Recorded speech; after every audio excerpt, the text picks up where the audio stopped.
ہم لوگوں کے علاقے کا قبرستان بہت زیادہ حسیب زدہ تھا۔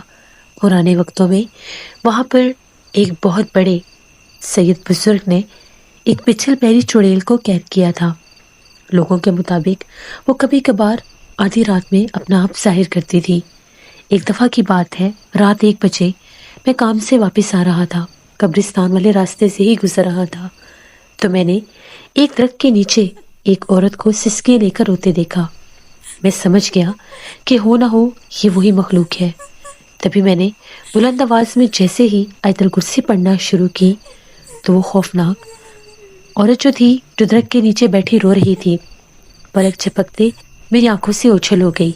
میں بہت زیادہ ڈرا۔